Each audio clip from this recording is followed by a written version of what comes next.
24 news செய்திகள் வாசிப்பது கீதா. திருவள்ளூர் ஆட்சியர் அலுவலகத்தில் மனு கொடுக்க சென்ற மீனவர்களை ஆட்சியர் இழிவுபடுத்தியதாக கூறி ஆட்சியரை கண்டித்து மீனவர்கள் கூட்டத்தில் தீர்மானம் நிறைவேற்றம். வரும் 1ஆம் தேதி பழவேற்காட்டில் ஆட்சியரை கண்டித்து உண்ணாவிரத போராட்டம் நடத்த உள்ளதாகவும் அறிவிப்பு. திருவள்ளூர் மாவட்டம் பழவேற்காடு முதல் பெரிய மாங்கோடு வரையிலான 8 ஊராட்சிகளை சேர்ந்த 50 மீனவ கிராம மக்கள் பழவேற்காட்டில் இன்று ஆலோசனை கூட்டம் நடத்தினர்.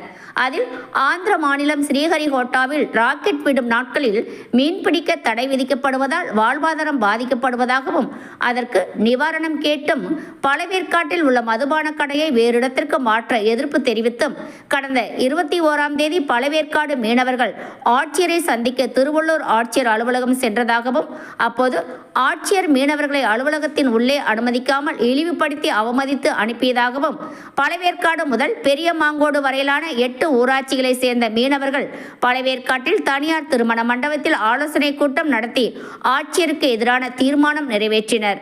ஒட்டுமொத்தமாக பழவேற்காடு மீனவர்களை மாவட்ட ஆட்சியர் அவமதித்து விட்டதாக தெரிவித்து தீர்மானம் இயற்றினர்.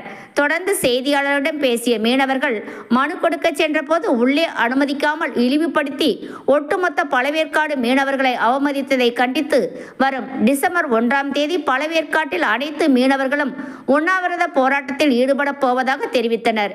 மேலும் பழவேற்காட்டில் தற்போது இயங்கி வரும் அரசு மதுபான கடையை 5 கிலோமீட்டர் தூரத்திற்கு மாற்றும் திட்டத்தை கைவிட வேண்டும் எனவும் பழவேற்காட்டில் பறவைகளுக்கு அளிக்கும் முக்கியத்துவத்தை மீனவர்களுக்கு அளிக்காமல் மீன்பிடி தொழிலுக்கு மீனவர்களுக்கும் இடையூறு ஏற்படுத்தும் வனத்துறை அதிகாரிகளை கண்டித்தும் அதிக மக்கள் தொகை உள்ள பழவேற்காட்டில் கூடுதலான வங்கி சேவையை அளிக்கும் வகையில் நடவடிக்கை எடுக்க வலியுறுத்தியும் தீர்மானங்கள் நிறைவேற்றப்பட்டதாக மீனவ கிராமங்களின் நிர்வாகிகள் தெரிவித்தனர்.